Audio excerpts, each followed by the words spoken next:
Alam nyo, minsan dumarating talaga yung araw na super bored ka na sa ginagawa mo. Yung umay na umay ka na kasi paulit-ulit. Paggising, trabaho, dota, kain, tulog, tapos ulit na naman. Araw-araw, pare-pareho. Isang screen, isang kwarto, isang routine na paulit-ulit. At minsan mapapatanong ka sa sarili mo hanggang dito na lang ba to? Kaya ngayon, titigil muna ako. Uuwi ako ng Bicol at isasama ko kayo. Ang sasakyan na gagamitin natin ay Kia Sportage or Sportage na 2013. At isang maliit na camera pero powerful. Tingnan nyo naman kasing size ng susi. Ang destinasyon ay Imos, Cavite to Dait, Camarines Norte, Bicol. So ayun, medyo tinanghali tayo ng gising kaya 7 na tayo nakapag-start. Ang ideal na biyahe talagang maganda is magbiyahe ka ng madaling araw. Siguro mga 3 or 4 a.m. para wala kang masyadong kasabay. Para mabilis kang makalabas ng mga bayan-bayan sa Laguna, sa Cavite. Tsaka wala ka pang makakasabay ng mga tricycle or jeep or ibang sasakyan kasi madilim pa nun eh. Kaso tinanghali ng gising, ayun. Nga pala, dito tayo dumaan sa Open Canal Road, papunta ng Daang Hari, diretso ng Vermosa, at ang exit natin ay MCX.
So, nakapagpagas na nga rin pala tayo kanina, full tank sagad. Ang full tank nito ay inaabot din ng mga 2.5 to 3K. Sagad na yun. Siguro ang biyahe natin ngayon ay aabutin ng 10 to 12 hours. Kasi pag ako nagdadrive, mabagal lang talaga. Chill-chill lang, ganun. Mabagal pero enjoy naman, tsaka medyo maraming stopover.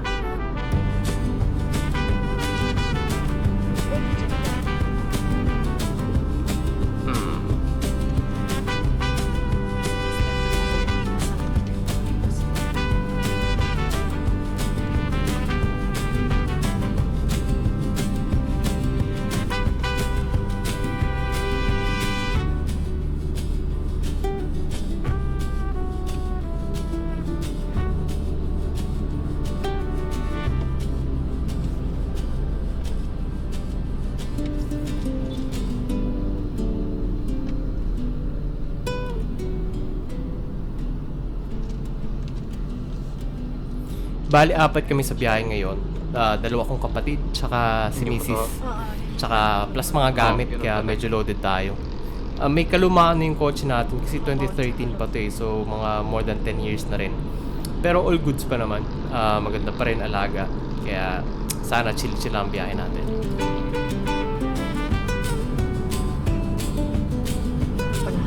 Oo, na mainit. Tapos ang araw.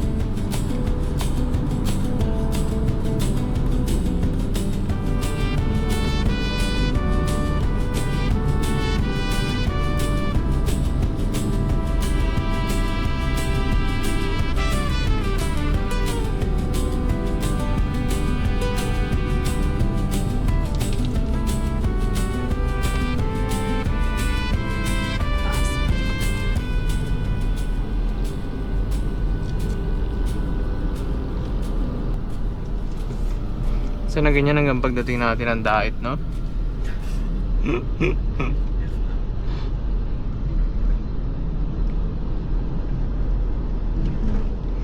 Bibihira akong makarating ng diet na hindi umuulan eh. Doon pa lang sa Welcome to Bicol, diba? Umuulan eh. Nga pala, sa mga hindi nakakaalam, ang Daet Camarines Norte ay open siya sa Pacific Ocean.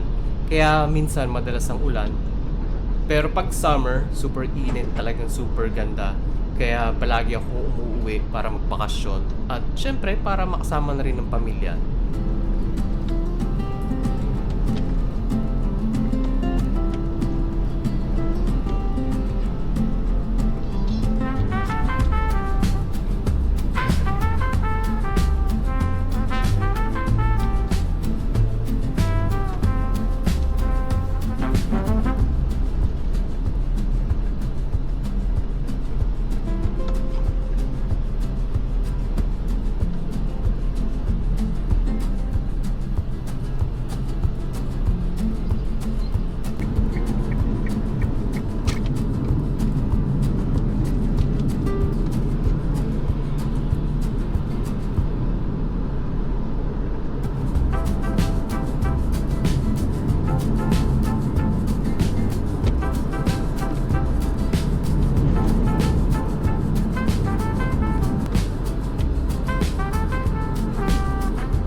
Oy, Villar City.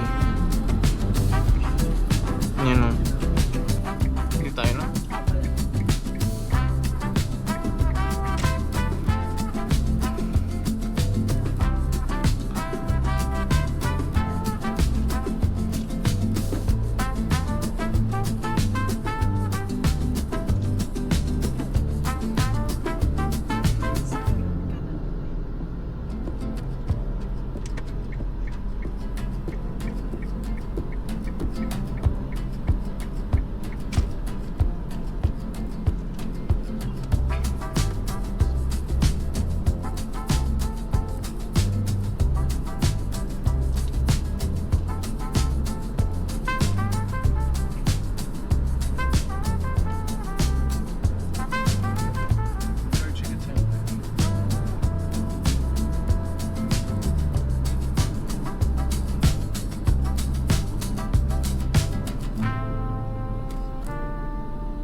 Time check, 7:34. Nakalabas na tayo ng MCX. Papunta na tayo ng SLEX. Hanggang sa sunod na exit. Dire-diretso lang tayo.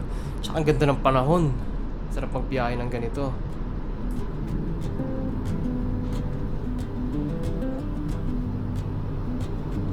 Madami na naman tayong kasabay laban. Mga truck at bus, no?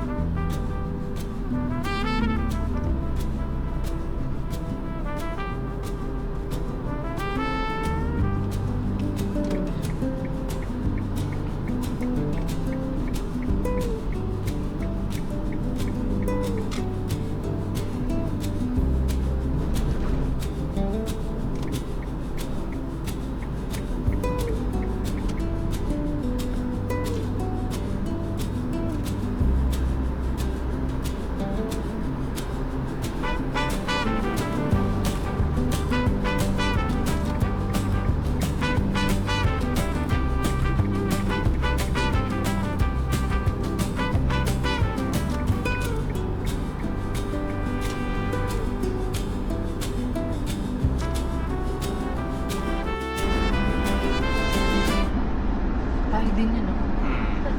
Pero naman yung kanya.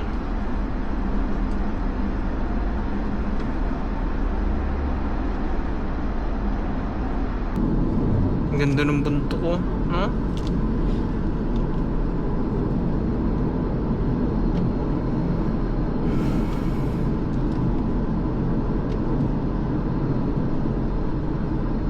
Balot ng ulap. Anong bunto kaya yan?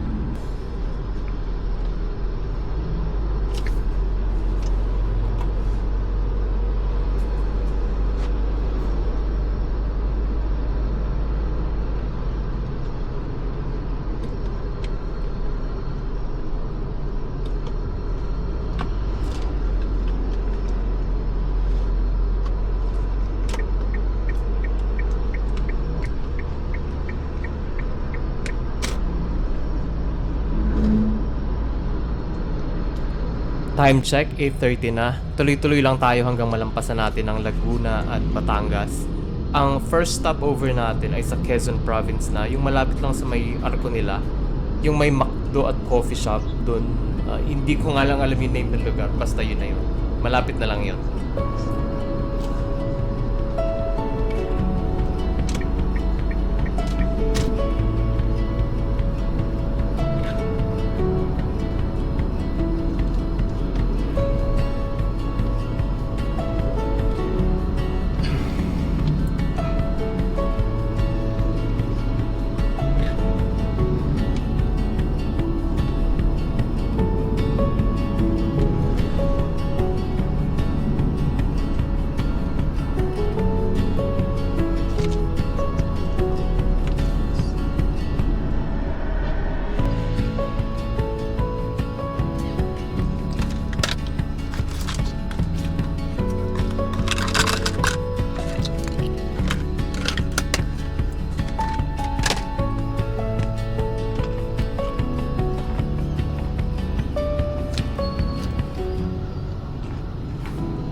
Oy, Quezon.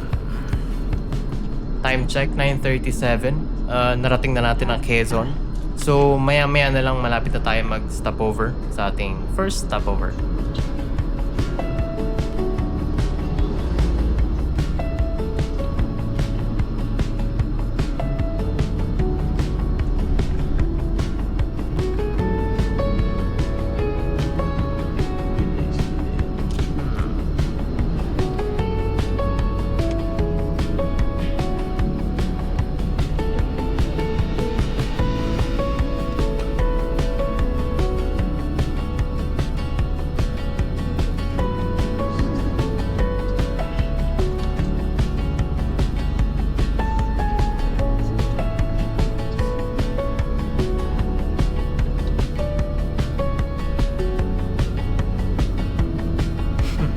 Habang papalapit tayo ng Bicol, paano? Padilim ah.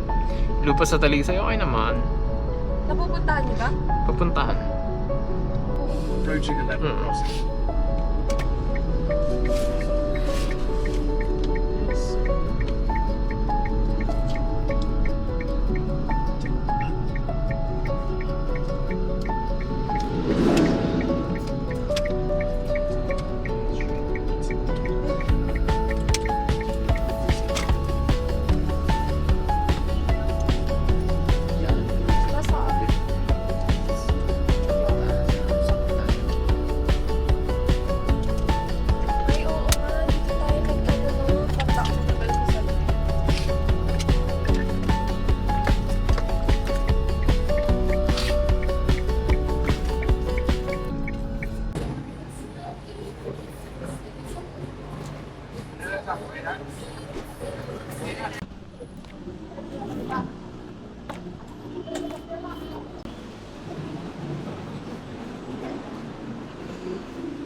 So, ang unang stopover ay dito sa may Chaong pala to, pangalan ng lugar.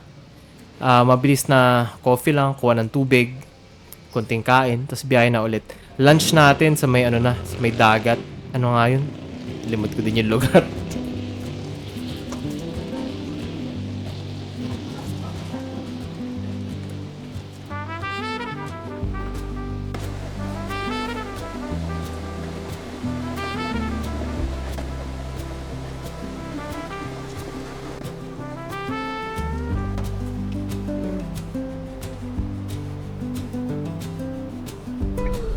Time check, 10:45. Dire-diretso na tayo, biyahe na ulit hanggang sa dun sa, dun sa Madagat. Dun tayo magla-lunch. Napasarap Kita yung break natin dito. Napasarap ng kain at kwentuhan. But anyway, tuloy-tuloy lang.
Time check, alas 12 na. Papasok na tayo ng underpass ng Lucena City.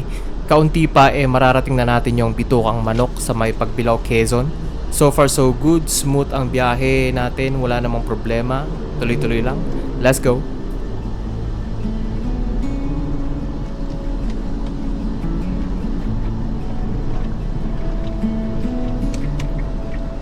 Siraan siya.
Hindi para ng putik ah.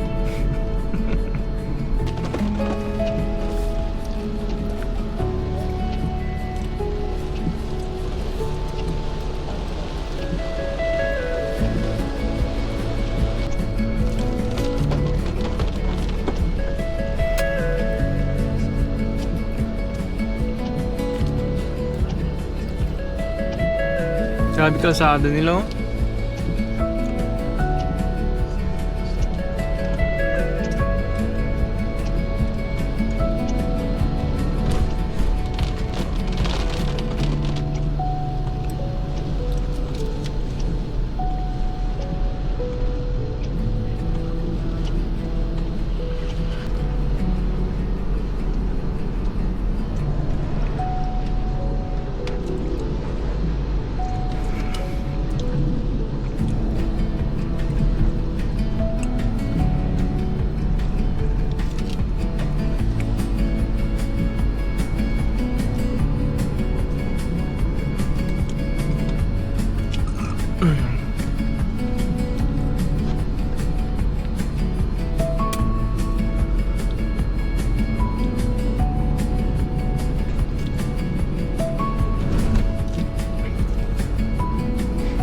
Buti nga dito okay na yung kalsada.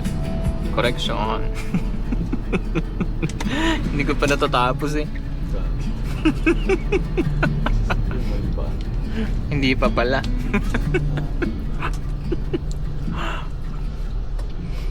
Kala ko na okay na eh. Hindi ka pa nakadaan. Duman na tayo dyan ah.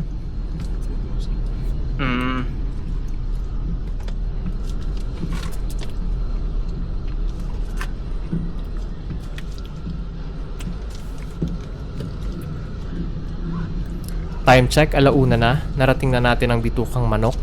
Maganda dyan sa may taas. Maraming nag-stop over dyan ng mga nakamotor kasi maganda ang tanawin. Tapos kaunti pa mag-stop over na tayo for lunch dyan sa may Plaridel, Quezon. Maganda mag-lunch dyan kasi tabing dagat.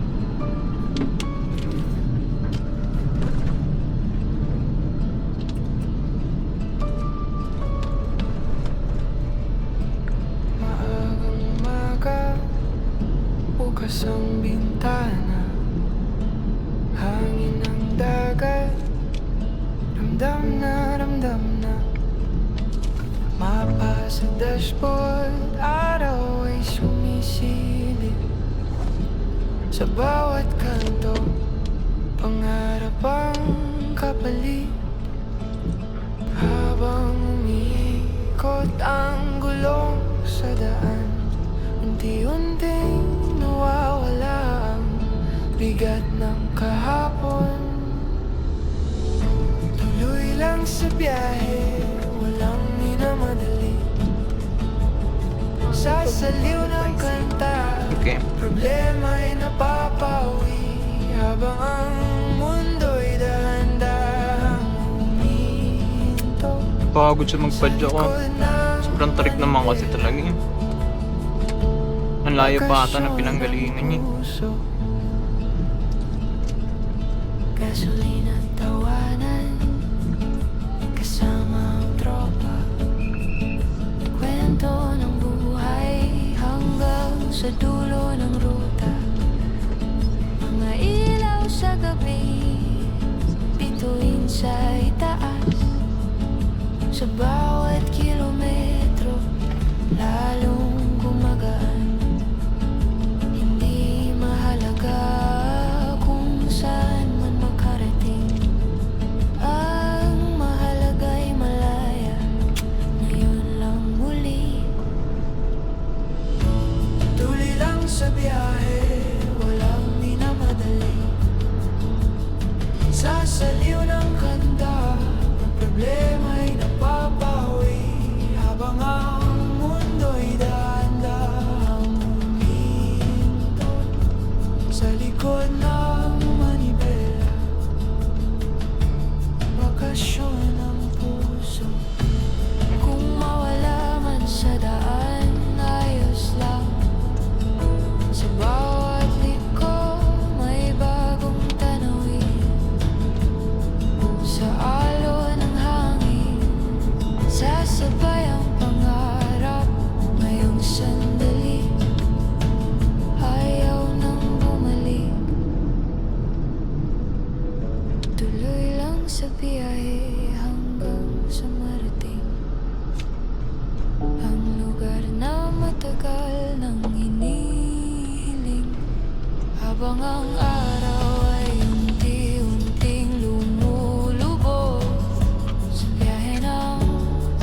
At nakalabas na nga tayo ng Bitukang Manok.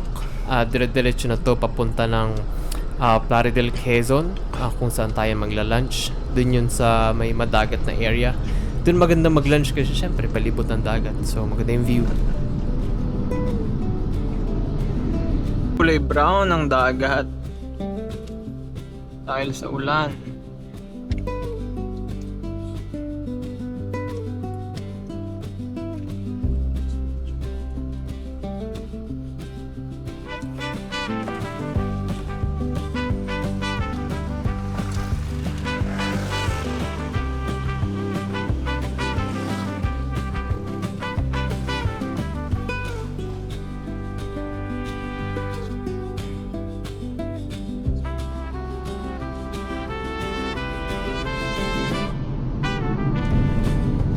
Duffs lang pala. Duffs niya ako ng Duffs niya ba yun?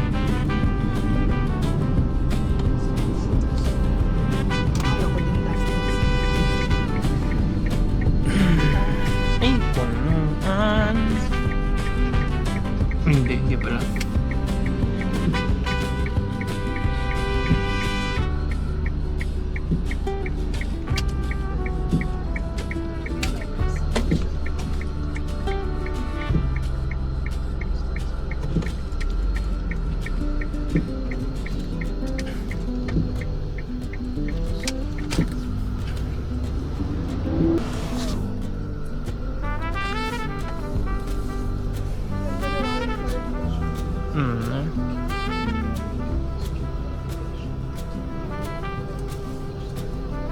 Kulay brown ang tubig.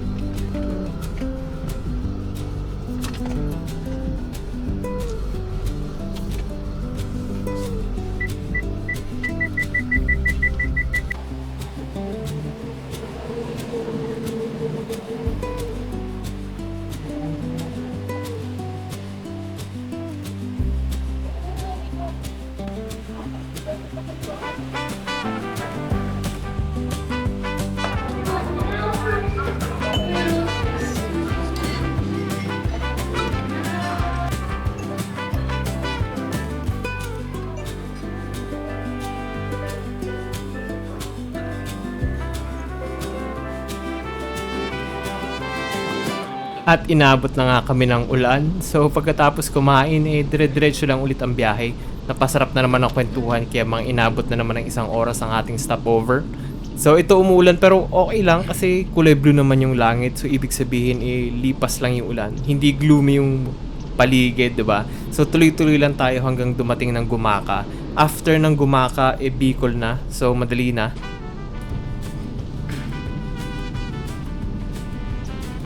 Malapit na tayo sa Bicol talaga, no? Ay, actually maganda ang panahon doon, no? Nalampasan na natin may itim na ulap, ano? Very nice. Very nice. Ano?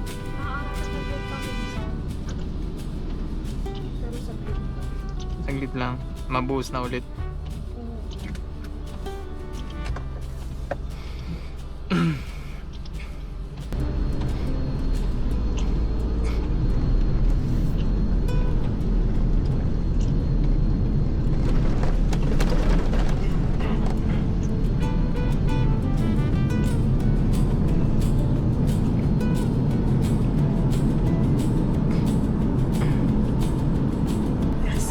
Para ako malalag na.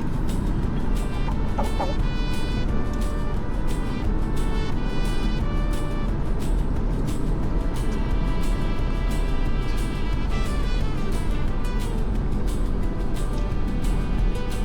Pero basta enclosed, walang problema. Diba sa airplane, yung mga gano'n, I'll feel ko safe ako.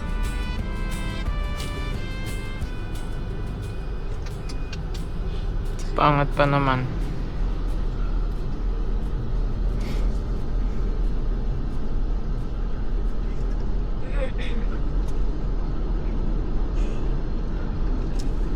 Ay, Tarik, no? tuloy mo na yung sasabihin mo. Ano yung sasabihin? Nagre-record ako eh. Ay, nagre-record ka pa. Okay. Paglabas na natin dito.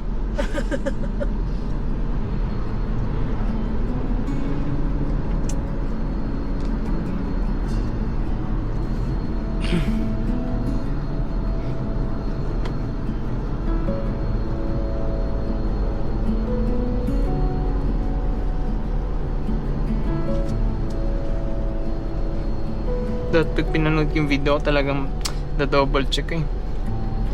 Baka may kung ano tayong pinagsasabi din. Mga siniraan tao. Wala pa nga cancel na.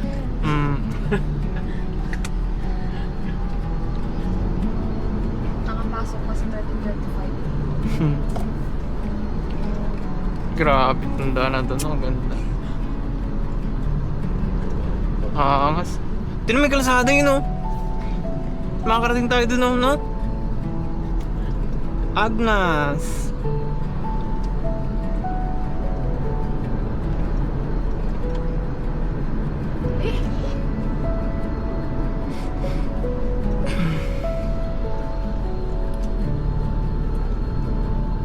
Yun, no? Tarik ko. Hindi ka pala ate nahilig sa rides. Hindi. Sa mga inulit. Kaya hindi kami, oo. Pero nakakatry naman ako. Kaya ko naman.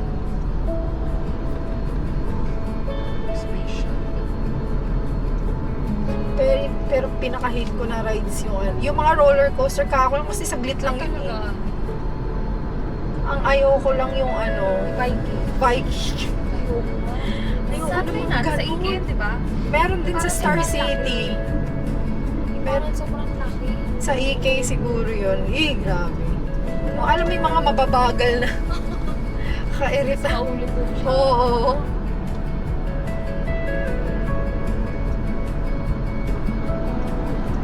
Yun yung nakikita natin doon, no? Di ata laban. Yun yun. Taas niya, no? Oh?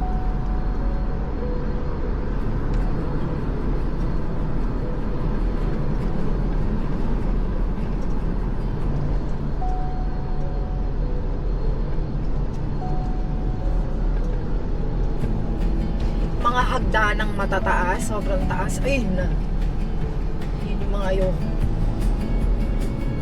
Kakit nga tayo sa Taiwan eh, yung kita yung Taipei 101. Paano hindi mo man kasi nakikita nasa na ilalim nun? Dahil pag ganun-ganun Ayun, yun no? eh. Paano ng building ng Taipei 101? Nakakit kayo sa Taipei ba?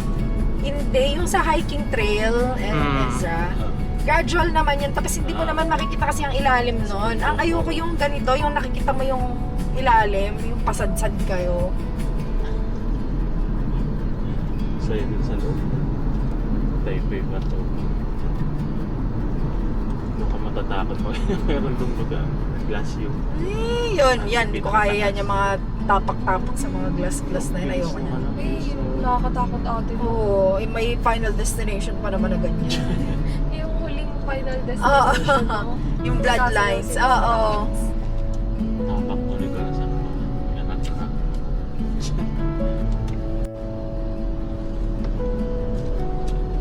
Ganda oh.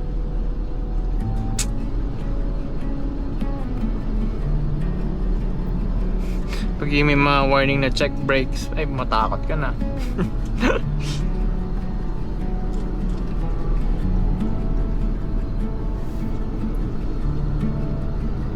Eh, Pusit. Yung may box screen.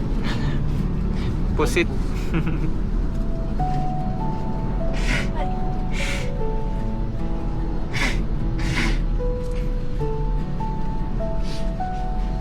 nako, yung aso. May Tasmanian Devil, no? Tasmanian Devil yan eh.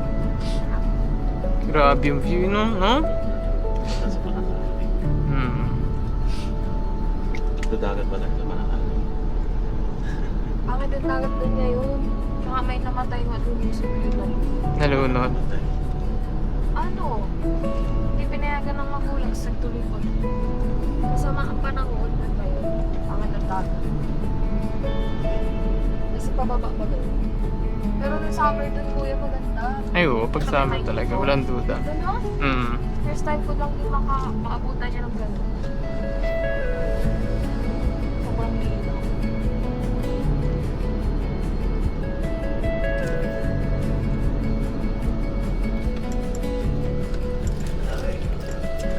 Grabe daan yan. Baka naman.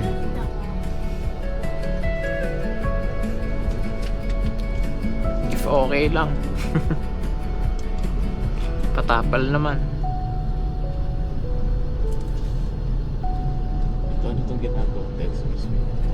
Hindi ko alam eh.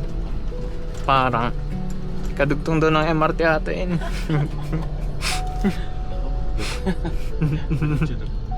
Nakakalaw na ngayon.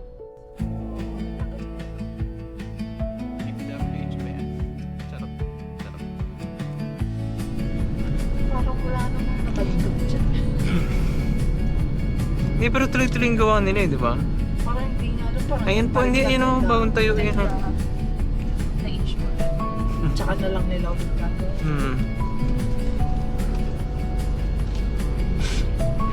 Ayan, nakailang uwi na tayo. Yan lang ang dagdag.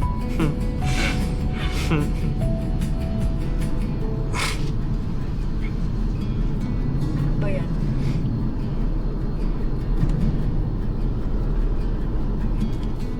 Time check, 4 na ng hapon. So, bali 9 hours na tayo bumabiyahe. Marami na tayong nadaan ng magagandang tanawin at merong mga may hirap na kalsada. Yung iba talagang sira pa. Pero okay lang yan kasi pag uuwi ka ng probinsya, masaya ka at excited na mag-relax, magbakasyon, makasama ang pamilya, makasama ang tropa, at ay higit sa lahat makalayo ka sa busy na mundo ng city or ng syudad, 'di ba? Kaya habang papalapit ka, parang mas gumagaan ang loob mo, yung hangin mas presko na, yung oras bumabagal, dito hindi ka nagmamadali, nandito ka para huminga, magpahinga at ipaalala sa sarili mo kung saan ka talaga umuuwi.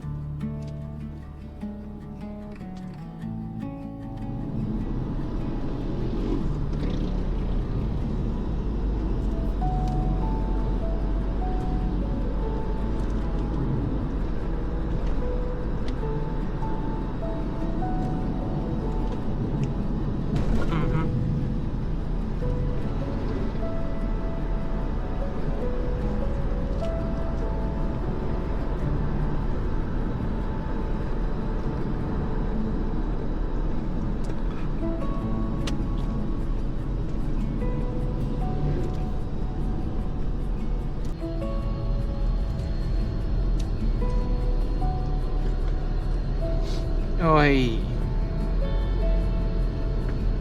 Bicolandia, baby. At narating na nga natin ang boundary, ang arko ng papuntang Bicol. Dito mo na ulit mararamdaman yung energy na parang bumabalik kahit maghapon ka na bumabiyahe. Parang biglang gumagaan yung pakiramdam mo, nawawala yung pagod mo, at napapalitan ng ngiti. Kasi alam mo na malapit ka na sa destination mo eh.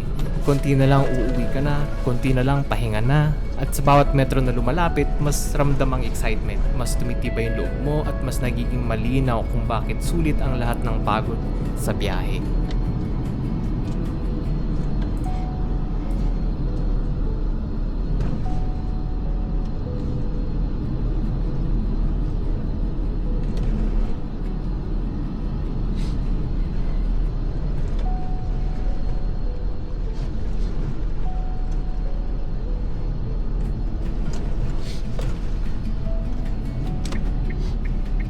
Means stopover, no? So, itong last stopover natin, hindi ko na video kasi tamang gas lang, tsaka ihi, tapos diretso na ulit, biyahe na ulit, dire-diretso na. Para hindi tayo masyadong gabihin, kasi maya-maya lang madilim na hinahabol natin yung liwanag.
time check, bale 5 na ng hapon. Medyo padilim na.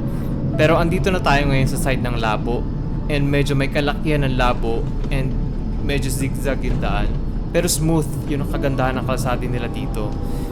Pero aabutin tayo ng dilim bago natin marating ang Labo town proper. At after nun, daet. Pero madilim na. Siguro mga 1.5 hour na biyahe pa, nasa daet na tayo.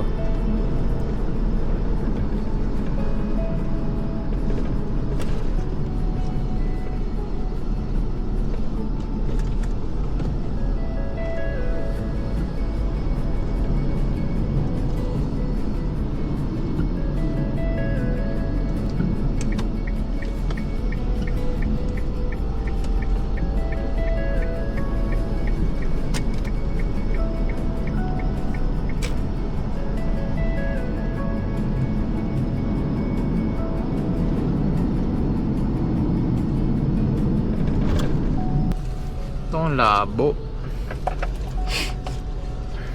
Labo proper. Pero maliit lang to, Nino. I mean yung town proper. Kasi kung Labo, kanina pa tayo nasa Labo. Maliwanag pa lang. Madilim na, nasa Labo pa din tayo. At narating na nga namin ang lugar kung saan kami palaging umuwi, kung saan ako lumaki. Isang lugar na puno ng masasayang alaala. Dito ako unang natutong mangarap, tumawa at bumangon sa bawat pagkakamali. Bawat kalsado may kwento, bawat sulok may alaala ng kabataan. Dito ko natutunan ang halaga ng pamilya, pagkakaibigan at pagiging kontento. At kahit nasaan man ako, dito pa rin ako bumabalik sapagkat minsan, ang tunay na pahinga ay nasa lugar na tinatawag mong tahanan.